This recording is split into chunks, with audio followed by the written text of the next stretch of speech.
Plusieurs jeux Star Wars ont marqué les joueurs et les fans de par leur scénario et leur gameplay. Parmi eux, un certain Star Wars, le pouvoir de la Force, sort du lot. À la sortie du jeu en 2008, les joueurs découvrirent un personnage plutôt charismatique du nom de Starkiller, ce dernier ayant un lien bien particulier avec le célèbre Dark Vador. Dans cet épisode, nous allons découvrir qui est ce Starkiller en retraçant les événements du jeu. Alors installez-vous correctement et nous sommes partis pour l'épisode 8 de l'Instant Star Wars.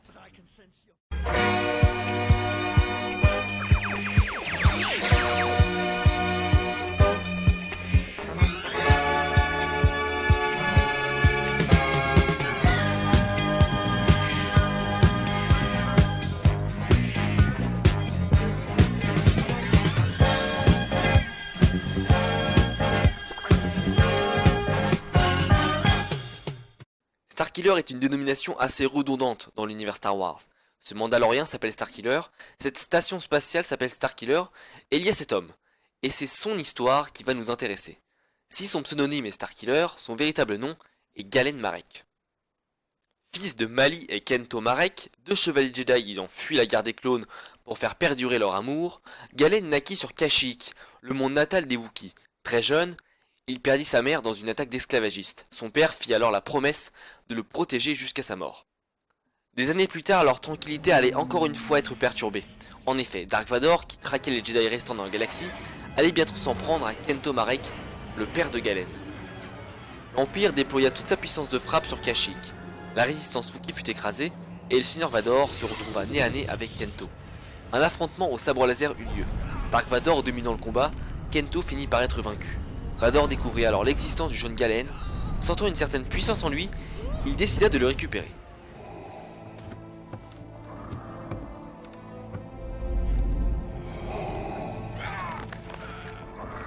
Quelqu'un de beaucoup plus puissant est ici. Où se cache ton maître? Le côté obscur a obscurci ton esprit. Tu as tué mon maître il y a des années. Et maintenant tu vas connaître le même sort.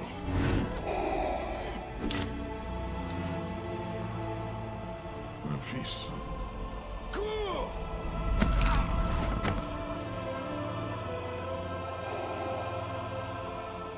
Le Galen fut ainsi entraîné dans le secret le plus absolu par Dark Vador lui-même. Aucun membre de l'Empire, ni même l'Empereur, ne connaissait l'existence de ce Galen Marek, qui prit rapidement le pseudonyme de Starkiller. Lorsque Vador fut certain de la confiance totale de son apprenti, le Seigneur Sith lui révéla le but ultime de sa formation, vaincre l'Empereur à deux pour régner sur la galaxie en duo. Cependant, avant d'affronter l'Empereur, Vador devait être sûr que Starkiller était prêt pour cet affrontement. Il donna à Starkiller sa première mission pour tester ses capacités, éliminer le Jedi Ram Kota. Ce dernier avait survécu à la 66 car il ne supportait pas l'idée de combattre aux côtés de soldats clones. Pour l'aider dans cette mission, Starkiller fut accompagné d'un droïde du nom de Proxy, ainsi qu'une pilote s'appelant Juno Eclipse. Le groupe, à bord du Rogue Shadow, se dirigea droit vers leur objectif.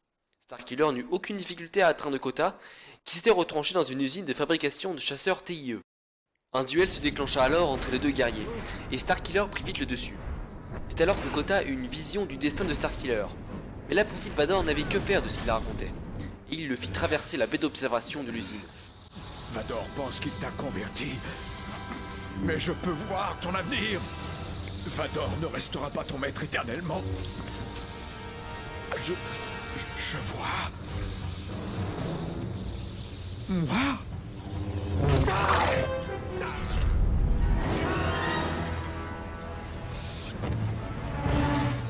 Vador, impressionné par la réussite de son apprenti, lui donna un défi encore plus grand. Éliminer le maître Jedi Kazan Paratus, un vieux Alina qui s'était exilé sur la planète des charges Rexus Prime, devenu presque fou. Le maître Jedi s'était mis en tête d'assembler des droïdes à l'effigie des membres du Conseil des Jedi. Il se greffa aussi des membres cybernétiques, le rendant encore plus dangereux. Paratus était donc une cible de choix pour Starkiller. Affrontant de nombreux golems de ferraille et quelques Rodiens s'étant aventurés sur la planète, Starkiller atteignit une fois de plus sa cible. Un combat épique au sabre laser eut lieu. Malheureusement pour lui, l'Alina fut rapidement dépassée par Starkiller, qui n'avait pas hésité à déchaîner tout son côté obscur. Finalement, Kazan Paratus périt dans une sorte d'halo d'énergie. Une fois encore, Starkiller avait accompli sa mission, et Vador lui donna un nouvel objectif, qui confirmera si oui ou non, il avait les capacités nécessaires pour combattre l'Empereur à ses côtés.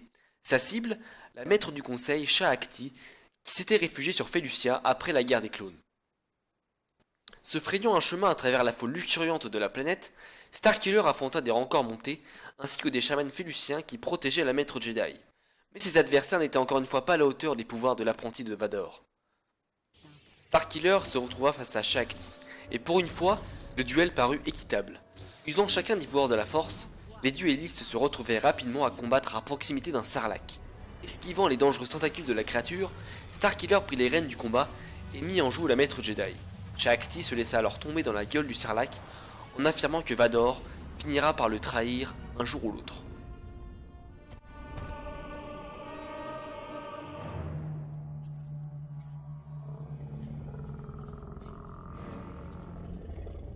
Tu es l'esclave de Vador, mais tu ne fais que perdre ton temps avec lui. Tu vaux beaucoup mieux que ça. Ne vous fatiguez pas, je ne trahirai pas mon maître. Pauvre garçon, les Sith finissent toujours par trahir. Mais tu ne tarderas pas à le comprendre.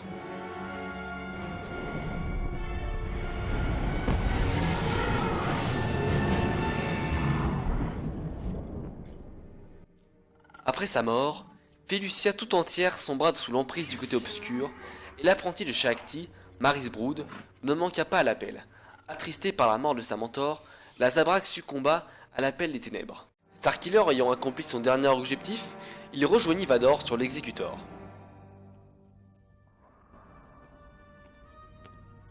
La flotte de l'Empereur est arrivée.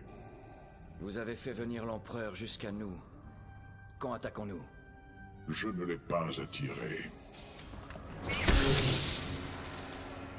Ces espions t'ont suivi jusqu'ici.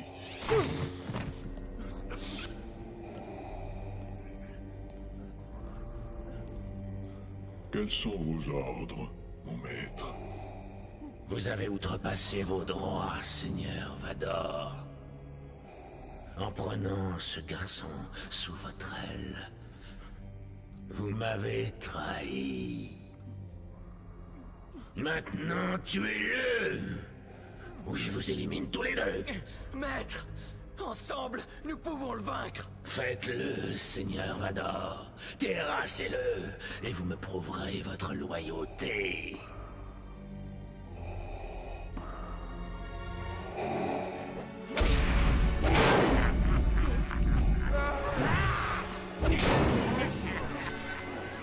Oui, tuez-le, Seigneur Vador.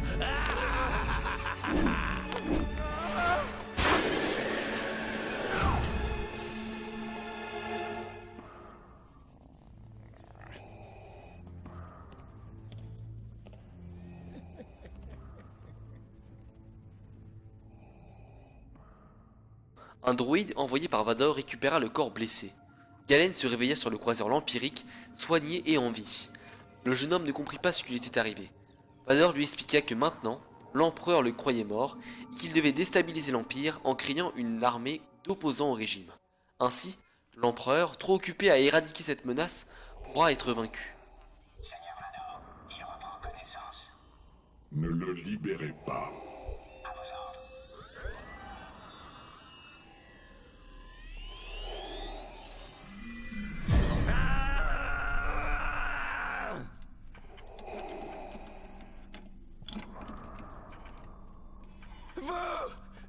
Vous m'avez tué!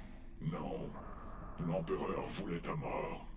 Mais j'ai récupéré ton corps et je l'ai amené ici pour le reconstruire. Pourquoi? Il fallait que l'Empereur te croie mort. Maintenant, tu vas pouvoir te venger et accomplir ta destinée.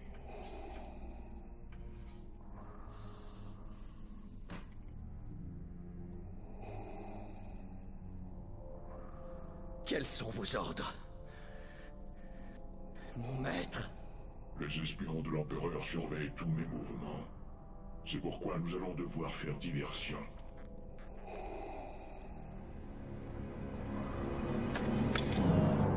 Quelle sorte de diversion? Un assassinat? Ça ne suffira pas à attirer l'attention de l'Empereur. Tu dois rassembler une armée pour t'opposer à lui. Une armée? Oui, une alliance de rebelles et de dissidents. Pendant que l'Empereur et ses espions seront occupés avec eux, nous frapperons.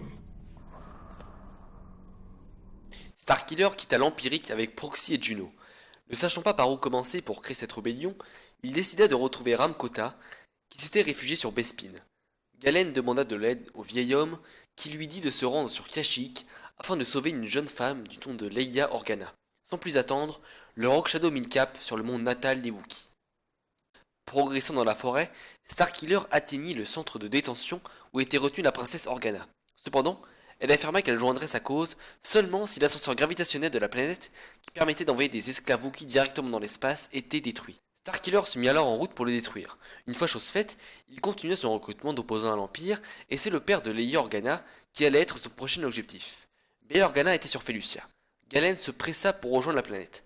Une fois arrivé, il découvrit que Maris Brood, la Zabrak élève de Shaakti, retenait le sénateur. Après un combat brutal entre les deux protagonistes, Galen laissa en vie Maris et leur donna de partir pour qu'elle retrouve sa paix intérieure. Le petit groupe de rebelles qu'avait rassemblé Starkiller était devenu conséquent, et il était temps de réaliser le premier acte de guerre envers l'Empire. Le chantier naval impérial en orbite au-dessus de Raxus Prime fut pris pour cible. Utilisant un canon orbital présent sur la planète, la station fut détruite. C'est à ce moment-là que Starkiller réalisa un véritable exploit grâce à la Force, en stoppant un destroyer stellaire qui allait se cracher sur la planète à cause de l'explosion du chantier naval.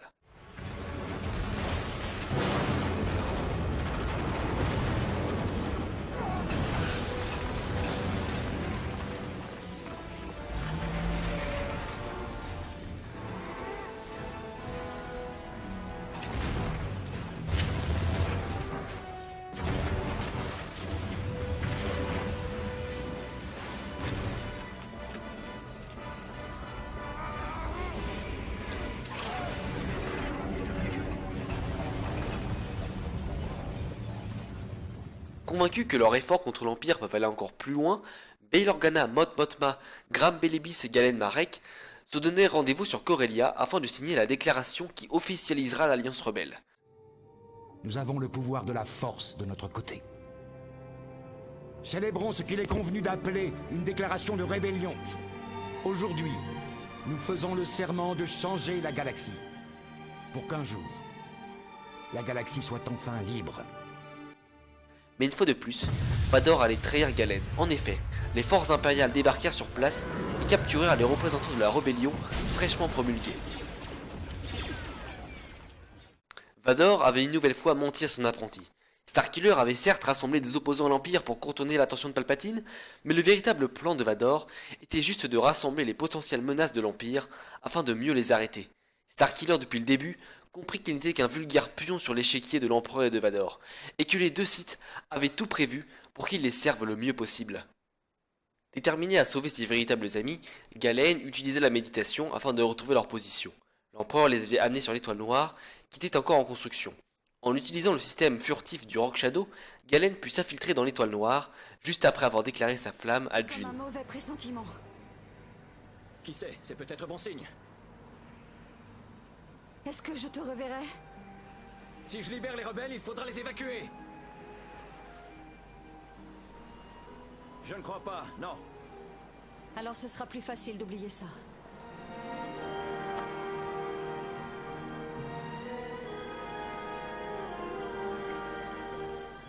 Adieu, Juno.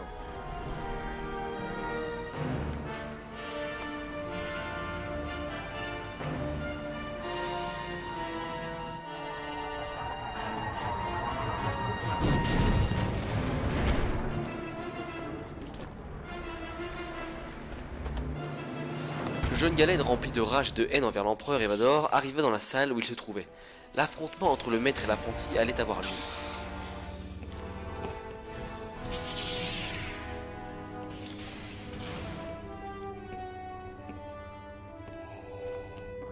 Je t'ai bien formé, mais tu dois encore progresser. Je n'ai plus rien à apprendre de vous. Le pouvoir de la force se déchaîna entre les deux. Starkiller put démontrer sa supériorité face à Vador, qui transperça la porte qui menait à l'Empereur. Oui, tue-le. Il est faible, insignifiant. Tue-le.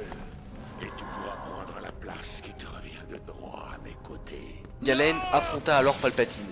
Les éclairs de force du puissant Sith le déstabilisèrent, mais c'est pendant ce temps que Juno put délivrer le groupe de rebelles à l'aide du Rogue Shadow. Tentant de renvoyer les éclairs de l'Empereur, Starkiller produisit une explosion de force qui malheureusement le tua.